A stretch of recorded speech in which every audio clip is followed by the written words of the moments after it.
Olá, me chamo Eulálio, trabalho com orçamento de obras públicas e teve um seguidor que pediu para que eu fizesse um vídeo aqui sobre os custos de mobilização e desmobilização dentro da planilha orçamentária, o que é considerado, o que não é considerado e se possui referenciais até mesmo, né? Porque isso daí é uma coisa até curiosa e, digamos assim, difícil às vezes de encontrar por falta de referencial, de a gente ter propriamente um referencial.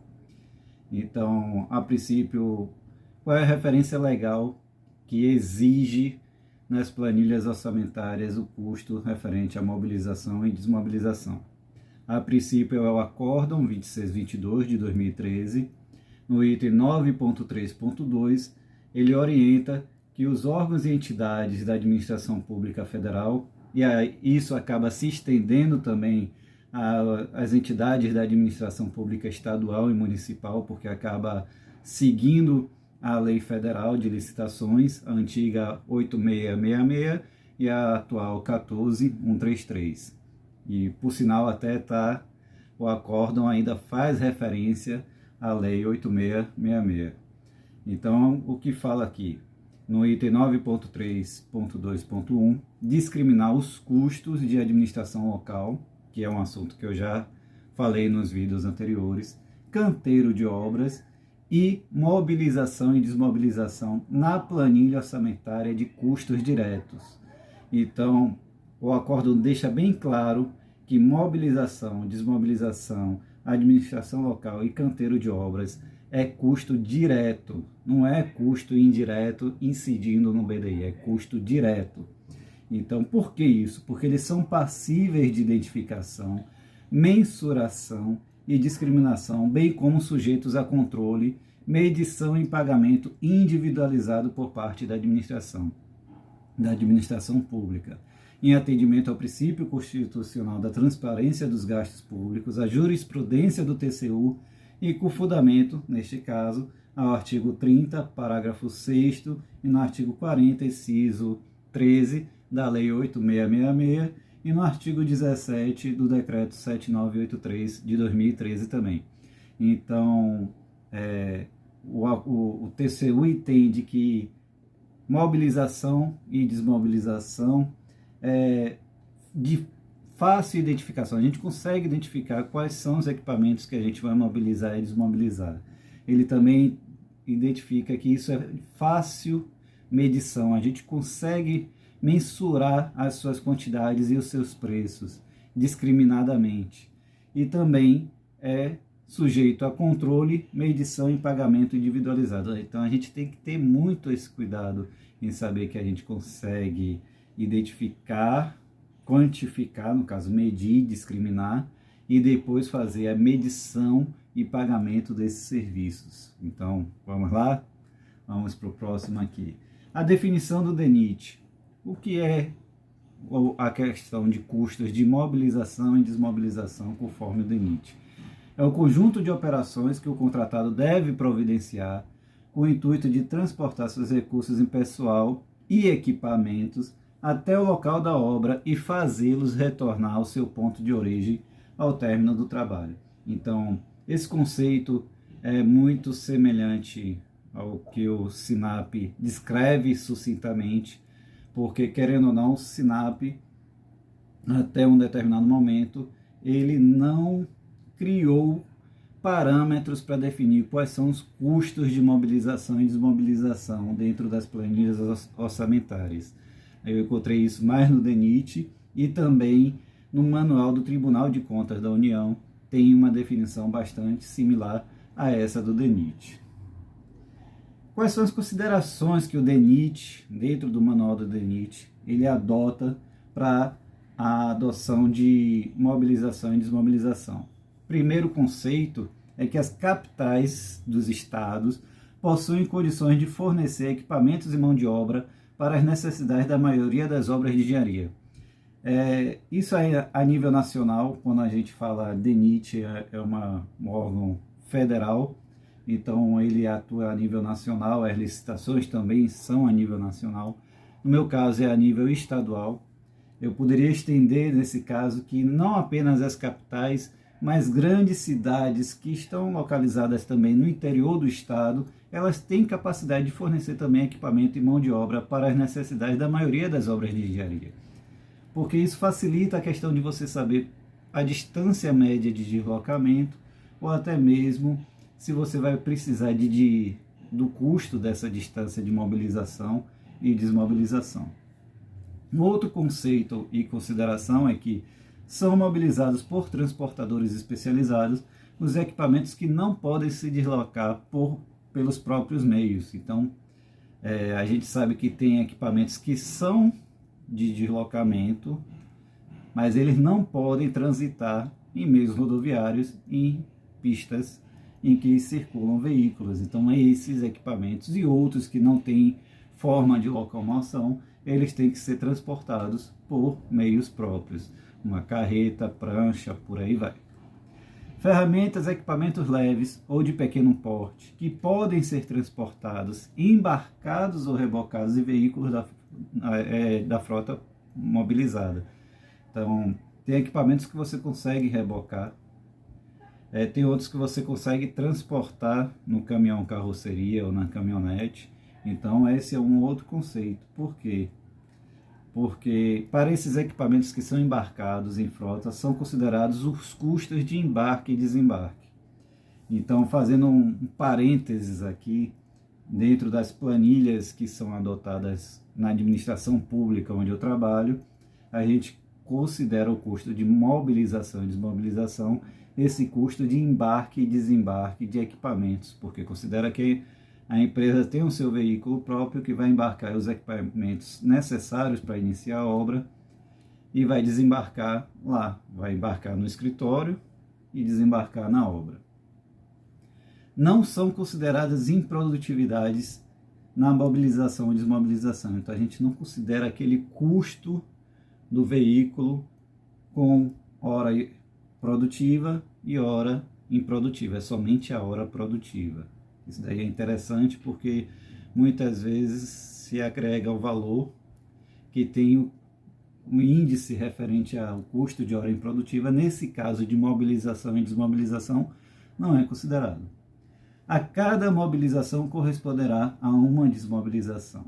Conforme o DENIT, a desmobilização deve ter o mesmo custo da mobilização, conforme o manual do DENIT. Isso entra em alguns conflitos com, no caso, o manual do TCU, que o custo de mobilização não é necessariamente o custo de desmobilização.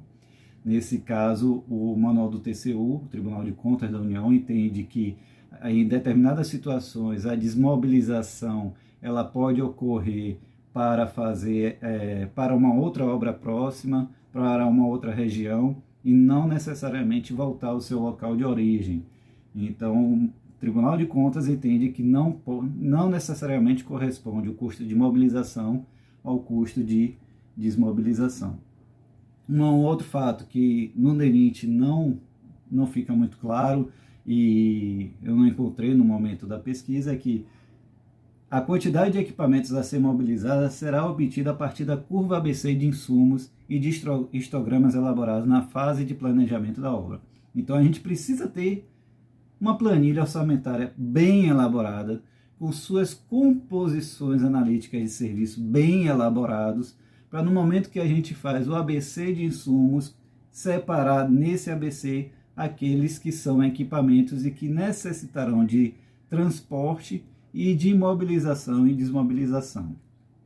Então, essa é uma consideração interessante, é bom para todos os orçamentistas que estiverem assistindo esse vídeo prestarem mais atenção no momento de criarem os serviços, de criarem e incluírem nesses serviços os respectivos equipamentos que serão utilizados para a execução e conclusão desse serviço.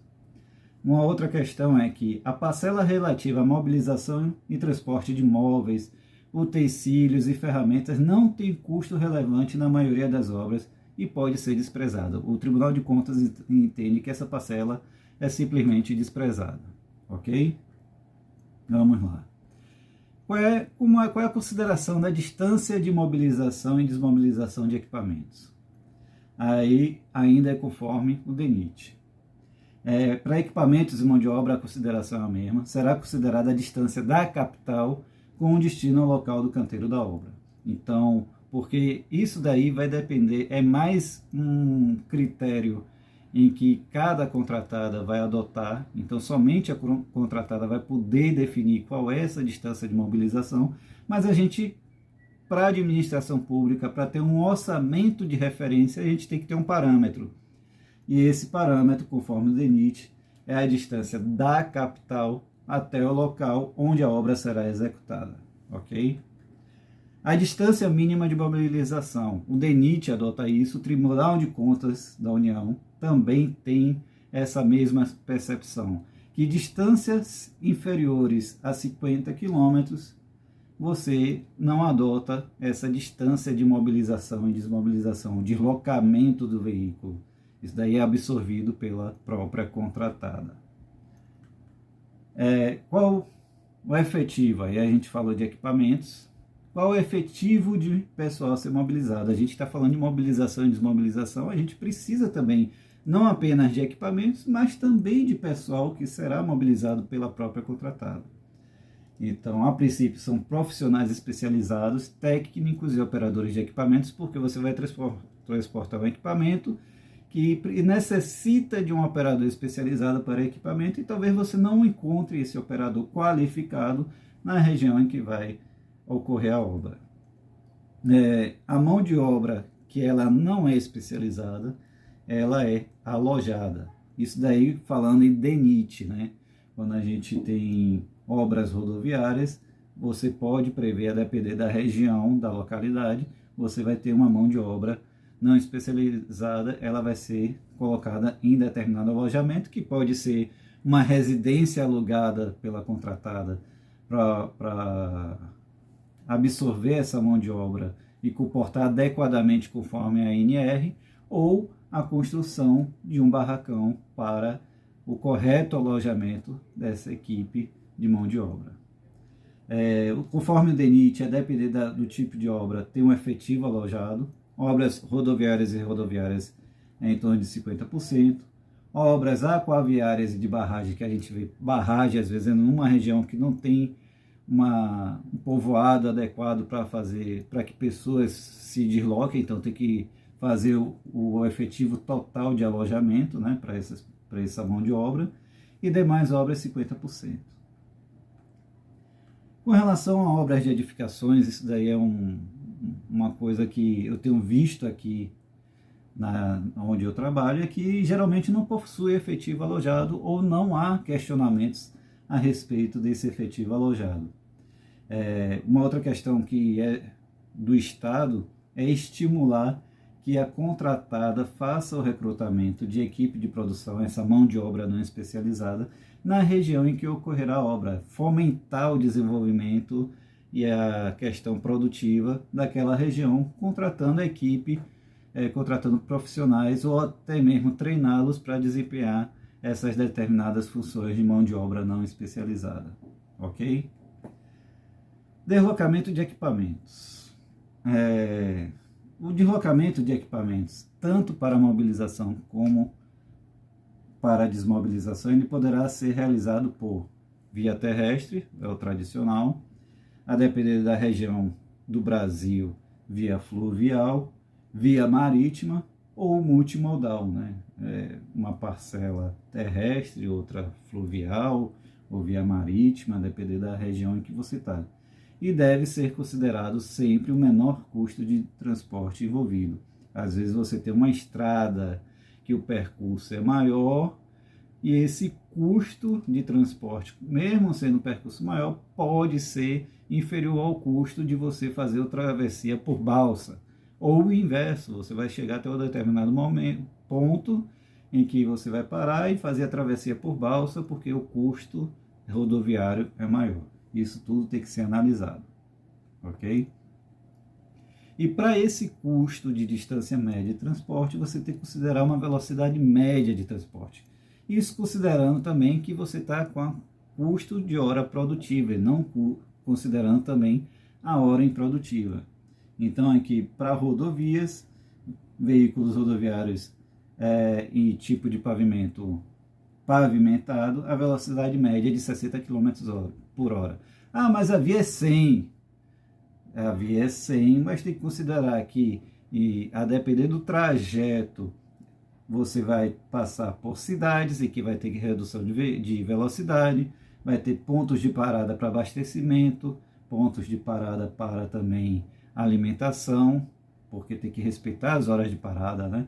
Então, considerar a velocidade média de 60 km por hora. Para revestimento primário, 50 e para terreno natural, 40 km por hora. Ok? Deslocamento de pessoal conforme o DENIT, porque o DENIT, como eu falei, é a nível nacional, então você pode ter uma obra, digamos, na Bahia e a contratada seja de outro estado. Então, esse transporte pode acontecer por vias aéreas, né? Transporte aéreo. E como é que quem é que você pode e deve transportar por via aérea? Os profissionais de nível superior, o encarregado geral, mestre e encarregados especializados, técnicos especializados e operadores de equipamentos pesados especiais. Aí você vai para o transporte terrestre via ônibus, por meio de ônibus. Então, ele é indicado pelos demais profissionais. Durante o deslocamento, e aí a gente tem que fazer essa consideração, deve ser considerados custos adicionais de diária de alimentação e eventual pousada, porque às vezes o tempo de deslocamento supera as 8 horas normais de trabalho, as 8 horas até mesmo de operação do motorista, tem que prever a parada para alimentação e, caso ultrapasse, a parada para eventual pousada. Hospedagem. Aí vem a questão da sugestão a partir dos pontos que eu observei em algumas planilhas orçamentárias, o que é que a gente pode considerar como custo de mobilização e desmobilização. Então, para o custo de embarque e desembarque de equipamentos, a gente tem que ir considerando aqui, por exemplo, eu vou embarcar uma betoneira, vou embarcar talvez um gerador, um guincho, outros equipamentos, um misturador de argamassa, alguns outros equipamentos. Então, esse é o custo de embarcar no caminhão e desembarcar. Então, eu considero, a depender do equipamento, o caminhão Munk, um guincho ou um guindalto, o custo de hora produtiva dele, e uma quantidade de serventes, de hora de serventes, estimado para fazer o embarque e o desembarque. Então, considero o tempo médio de carregamento do caminhão com esses equipamentos e o respectivo descarregamento no canteiro de obras.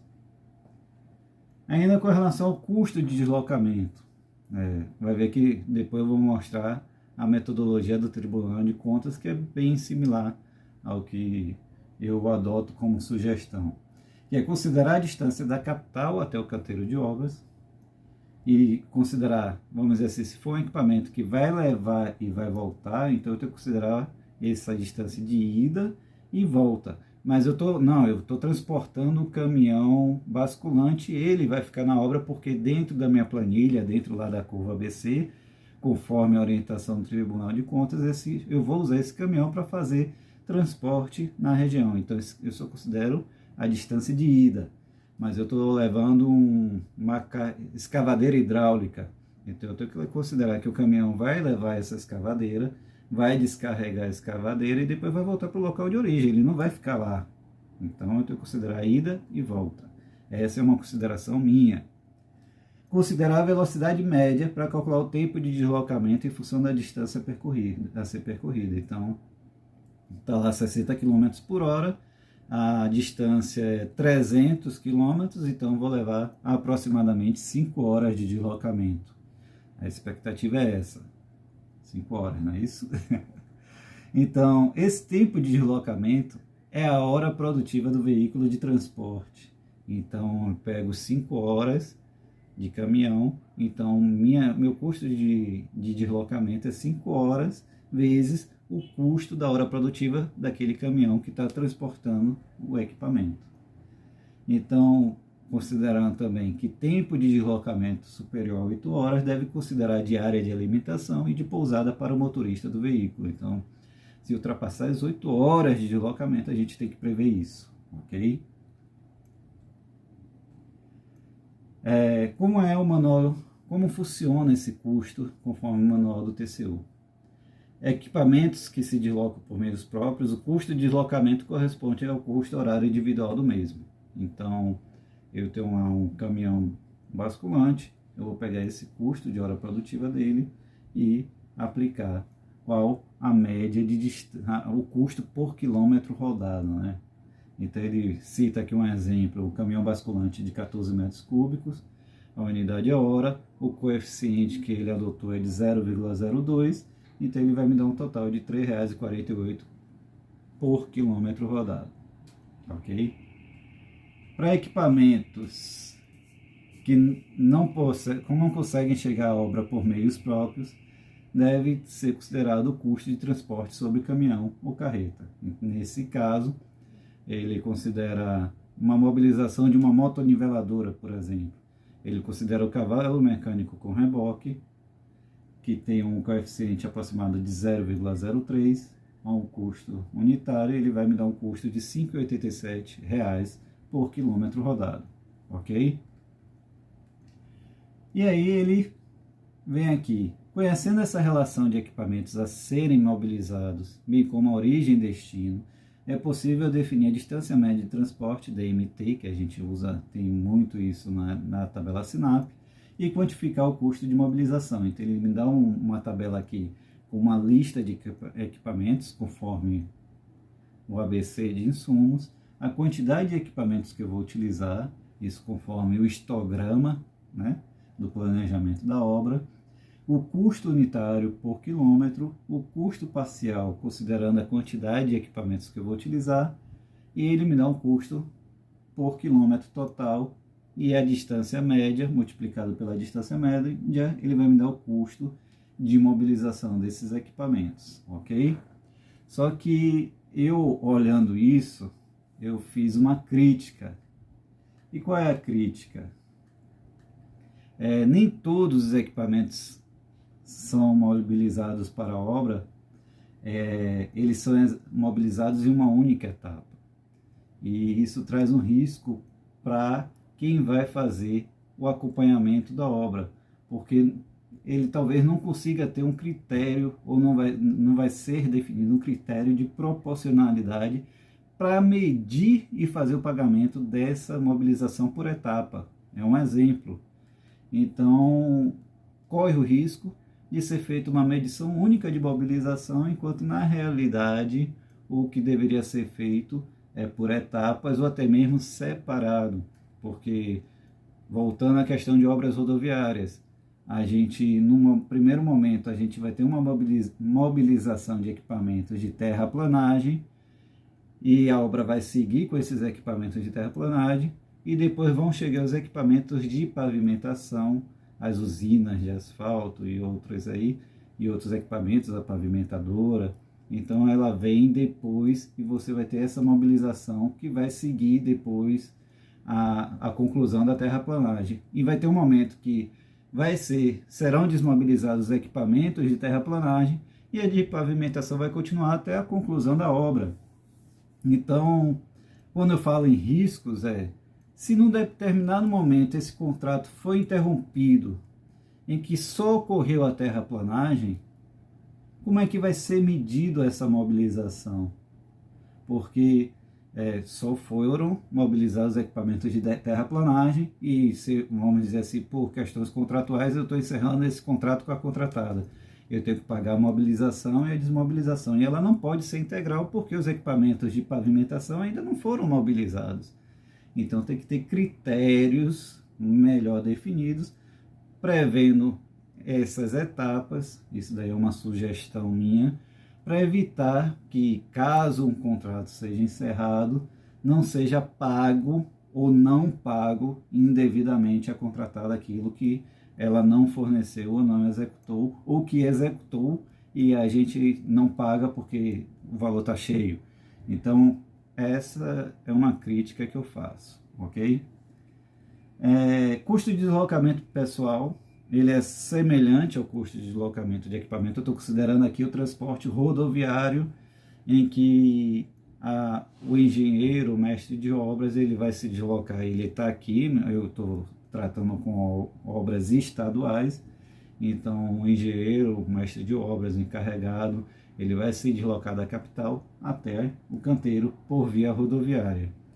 Então, considero a distância da mesma forma, a velocidade média, considero essa como a hora produtiva em função da distância, e considero um veículo, que no Sinap a gente tem a caminhonete cabine simples, a caminhonete cabine dupla, como veículo, e o tempo de deslocamento da mesma forma, se for superior a 8 horas, considerar a diária de alimentação e pousada para o motorista, e como já vai estar incluso a diária desse pessoal, é considerada a parte, ok? Já estamos próximo do final. Por quê? É outra sugestão, separar o custo de deslocamento do custo de diária de alimentação e pousada. Por quê? Isso só quando considera a equipe de produção, o engenheiro, o mestre encarregado, porque eu sei que ele vai permanecer na obra aquele prazo de execução de obra conforme histograma. Então eu não preciso considerar e incluir no seu custo de deslocamento esse custo de diária, porque ele vai estar em uma outra etapa da planilha orçamentária. Já o do motorista não, se ele está indo, levando, tem que incluir o custo de diária de alimentação e pousada. E qual é esse custo? Como é que a gente calcula esse custo de diária de alojamento? Para mim, ainda é uma coisa que inexiste nas planilhas orçamentárias que eu tenho trabalhado, e não encontrei critérios que eu pudesse aqui passar para vocês de forma mais clara e objetiva. Então, cabe verificar o que cada administração pública considera para esse custo, e no momento em que você recebe o material para participar da licitação, verificar se esse custo é pertinente ou não, ou se é o suficiente para absorver e pagar essa mão de obra especializada ou não. Então, isso daí é uma coisa que ainda não adotamos, não temos adotado em nossas planilhas orçamentárias dentro da administração pública, mas que provavelmente tem sido absorvido pela própria contratada em seus custos indiretos. Como eu disse lá, devem ser considerados como custos diretos, mas antes da definição do Acórdão 2622, e até mesmo algum momento do próprio Sinap, ele considerava isso como custo indireto. Então, é bem provável que futuramente isso se torne mais claro à medida que obras serão auditadas, em que serão mais evidenciados esses custos e serão melhor definidos como a gente quantificar isso. Eu, por exemplo, eu verificaria com relação à diária. Isso já quando a gente tem planilhas de consultoria e de projeto, a diária ela não pode ser superior à diária que é paga para um funcionário público. A gente adotou isso como critério. Isso daí é um exemplo. Então a gente vai pegar, por exemplo, as diárias dos dias úteis de trabalho, multiplicar e verificar se é compatível ou não o valor mensal para a hospedagem dos engenheiros, e também tem que fazer a consideração que quando é uma obra no interior, geralmente se aluga uma casa, esse valor tem às vezes um preço mais popular e não abriga apenas um engenheiro, abriga os engenheiros, o engenheiro e o mestre de obras, ou então tem a casa do engenheiro, a residência do engenheiro e a residência do mestre de obra, dos encarregados e operadores.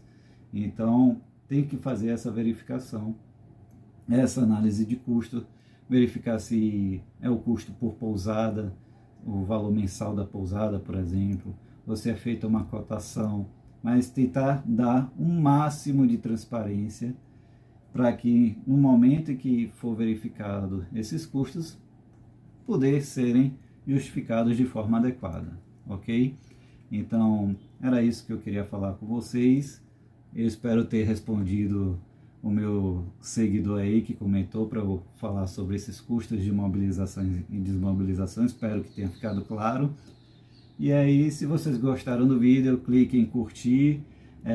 Se ainda não me seguem no canal, se inscrevam aí no canal. E qualquer dúvida é só escrever aí, que na medida do possível eu vou respondendo, ok? Até a próxima para vocês.